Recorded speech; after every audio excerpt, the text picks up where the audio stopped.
Hechos capítulo 16, verso 31. Cree en el Señor Jesucristo y serás salvo tú y tu casa. Cree en el Señor Jesucristo y serás salvo tú y tu casa.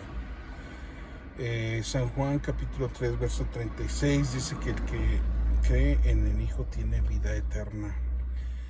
El que cree en el Hijo tiene vida eterna. Y también en San Juan 3:18 dice que el que en él cree no es condenado, pero el que no cree ya ha sido condenado. San Juan 3:18. Entonces vemos claramente en la palabra de Dios que uno de los requisitos fundamentales del cristianismo, como pieza fundamental, como uno de los escalones en la escalera del cielo, uno de los pasos agigantados que debe de dar toda aquella persona que oye el Evangelio, que escucha el Evangelio, pues es precisamente creer en el Señor Jesucristo. Si crees en el Señor Jesucristo, serás salvo tú y tu casa.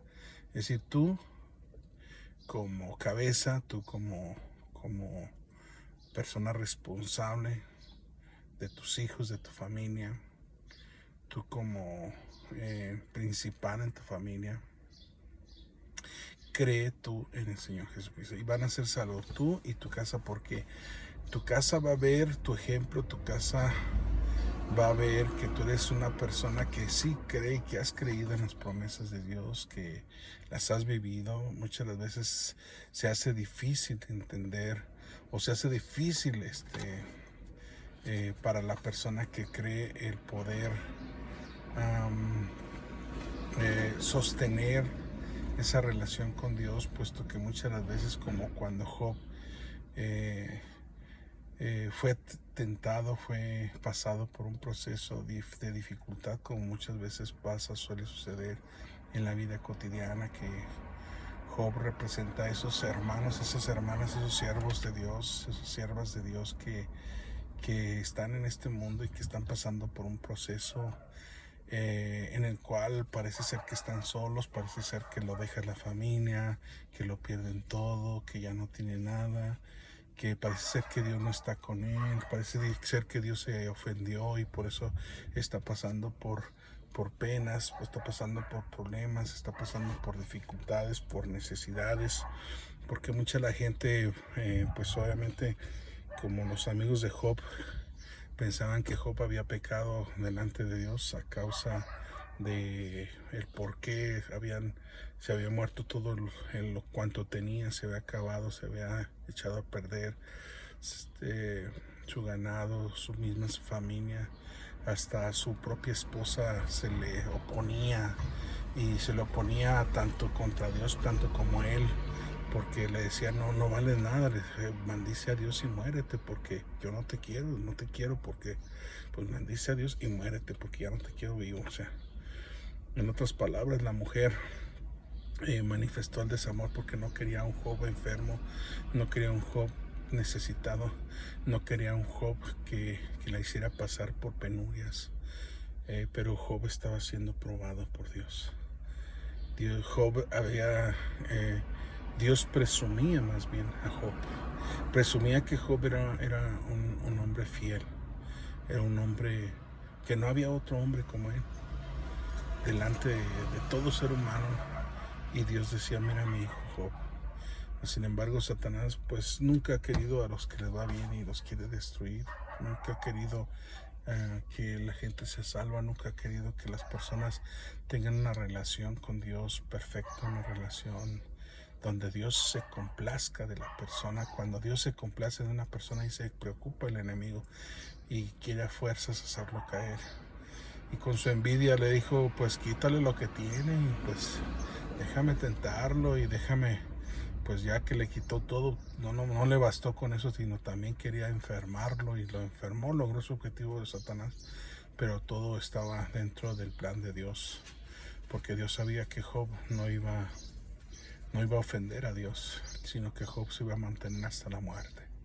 Conocía a Job, el hombre no puede ser probado más de lo que puede soportar, porque Dios sabe cuáles son nuestras limitaciones. Y vemos a Job sufrir y aguantar, y aguantó, y aguantó, y aguantó. Inclusive de aquellas personas a las cuales no andaban conforme al corazón de Dios, ni eran agradables a los ojos de Dios, pero ellos llegaban y decían que Job andaba mal, y que Job estaba mal, que Job andaba mal, y que estaba mal, y que por eso le habían venido todas esas cosas. Cuando, oh sorpresa, no era así. Job era una persona a la cual Dios presumía más que a ellos, porque ellos ni siquiera los tomaba en cuenta el Señor, y a Job Dios lo tomaba en cuenta. Entonces, así los hijos de Dios somos tomados en cuenta por Dios, aunque el mundo no te tome en cuenta. Aunque aquellos que están en eminencia, aquellos que tienen el poder, aquellos que tienen la economía, aquellos que tienen todo eso, no te reconozcan, o te quieran hacer a un lado, o te den la espalda, o te hayan sacado, te hayan echado fuera con sus...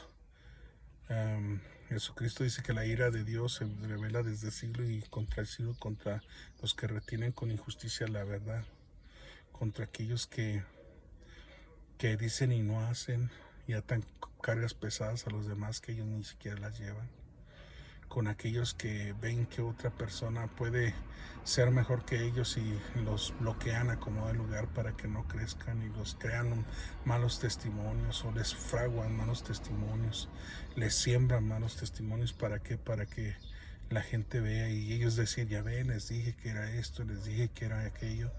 Pero esa maldad que hay en sus corazones, a causa de que ya están contaminados con el poder, según ellos, contaminados con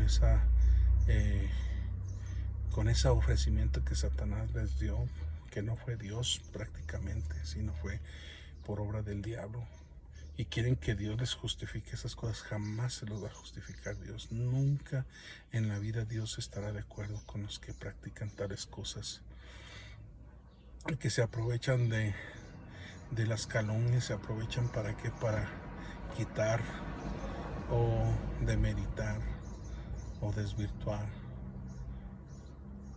diluir, minimizar a aquellos que son hijos de Dios, que son siervos de Dios, y que tienen las mismas promesas de Dios, y que también, así como ellos fueron escogidos, también ellos son escogidos, y que también Dios los quiere hacer crecer. Pero hasta qué punto puede llegar a ser cizaña esa persona, porque la característica de la cizaña es que le estorban al trigo para crecer. Esa es la característica.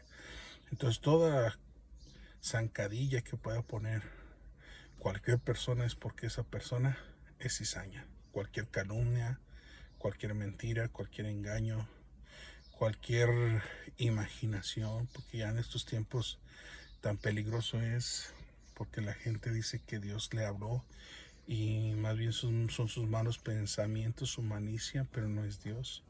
Y en base a su malicia empiezan a calumniar, y al justo, o a aquella persona que no está haciendo eso que dice esa persona. Entonces dice, ¿quién subirá al monte de Jehová?